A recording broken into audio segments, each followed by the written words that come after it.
నువ్వు శ్రావ్యతో పెళ్లి కుప్పుకోకపోతే ఈ ఫుటేజ్ ని నేనే ఆన్లైన్లో పెట్టేస్తాను.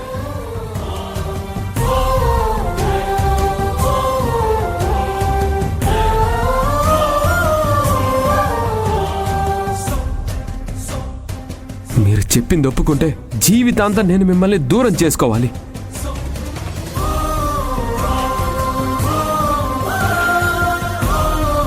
వేరవుతుంది మన దారులు కాదు జ్యోతి, మన జీవితాలు.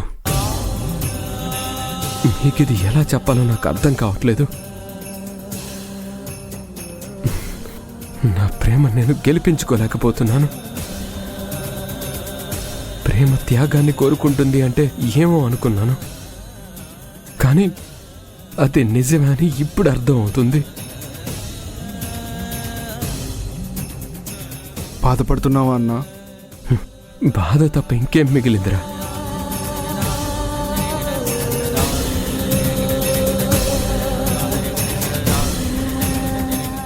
జ్యోతి, శ్రావ్యని పెళ్లి చేసుకోవటానికి రాజీ ఒప్పుకోవటం, ఇక నేను నా చెల్లెలు ఒకటవుతాం. ఇక మా అమ్మని వెతికి పట్టుకోవడమే మిగిలింది.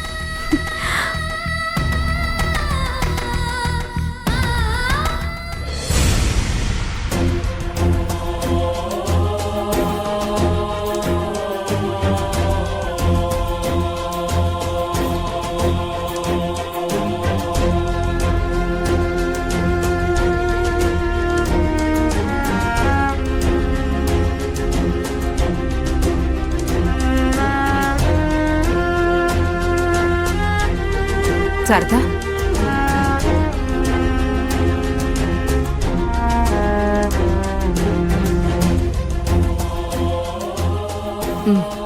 శారదా, శారదా, ఏం ఆలోచిస్తున్నావు?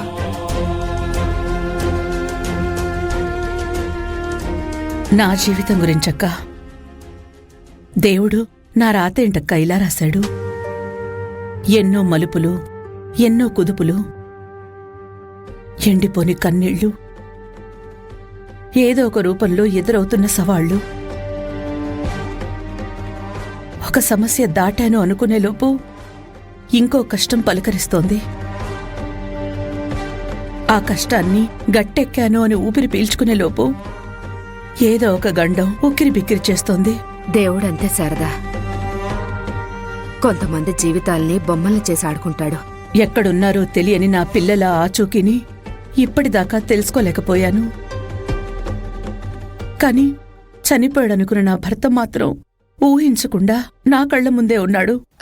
శారదా, నీ భర్త నీ కూతురు జాడ తెలుసుకుంటాడన్న నమ్మకం ఉందా?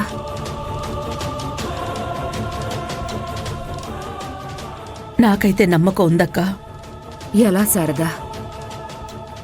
నువ్వు ఎప్పటినుంచో వాళ్ల కోసం వెతుకుతూనే ఉన్నావు. వాళ్ళు దొరకలేదు కదా.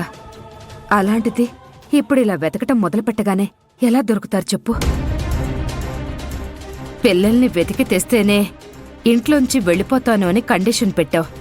అంత తక్కువ టైంలో ఎలా తెలుసుకుంటాడనుకుంటున్నావు? కాని ఇంకొక దారి లేదక్కా. ఎలాగైనా ఆచూకీ తెలుసుకుని తీరాలి.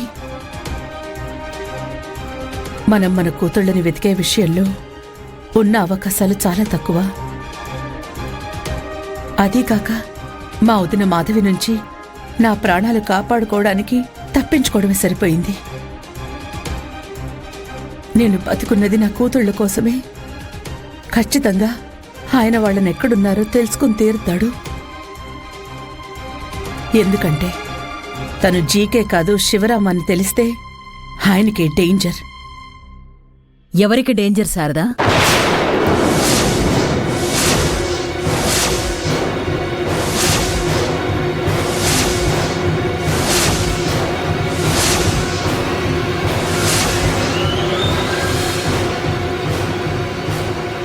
పర్లేదు, కూర్చో శారదా. ఎవరికో డేంజర్ అంటున్నావు? ఎవరికి? మాట్లాడవేంటి శారదా? డేంజర్ అనే పదం నా పరిసరాల్లో వినపడకూడదు. నా మనుషులకి ఆ సిచ్యువేషనే రాకూడదు. ఏమైంది? అబ్, తన భర్త నుంచి శారదకు ఆపదుంది మేడం. ఎప్పుడో వదిలేసి పారిపోయాడు. ఇప్పుడు గనక తిరిగొస్తే బతకనిస్తాడో లేదోనని శారద భయపడుతుంది.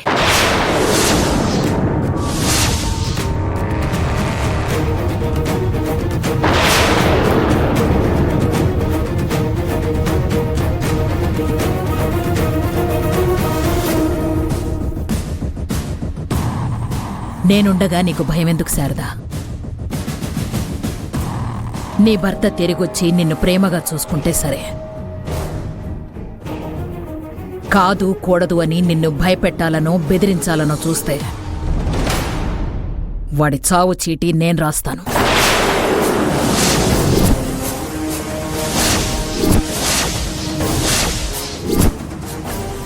జీకే, నాకెందుకో శాంభవి నీ బెర్త్ కన్ఫర్మ్ చేసే రోజు దగ్గరలో ఉందనిపిస్తుంది.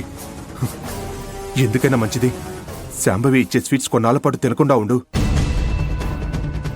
నాకు కూడా ఆ భయం లేకపోలేదు రామ్జీ. ఇందాక ఆల్మోస్ట్ దొరికేసేవాణ్ణి. ప్రమాదం నుంచి త్రుట్లో తప్పించుకున్నాను. మేడం, మీరు నాకు చేస్తున్న హెల్ప్కి మీకు ఎలా కృతజ్ఞతలు చెప్పుకోవాలో తెలియడం లేదు.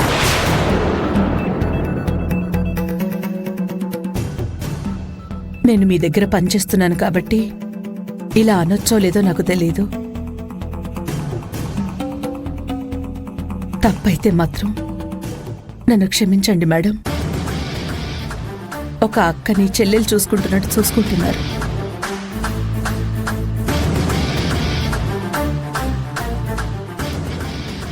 నాకొచ్చిన ప్రతి కష్టాన్ని కాపలాగా చూసుకుంటున్నారు. ఇది ఏ జన్మ రుణమో. మెల్లగా శారద వరుస కలిపేస్తుంది జీకే. చూస్తున్నాను రా, నా పక్కనే ఉండి నాకే గుండె నొప్పి తెప్పిస్తున్నావు. ఊరుకో.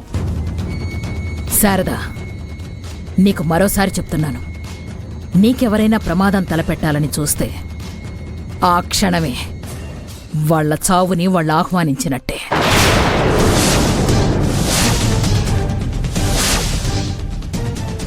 ఇది ఈ శాంభవి నీకిస్తున్న మాట.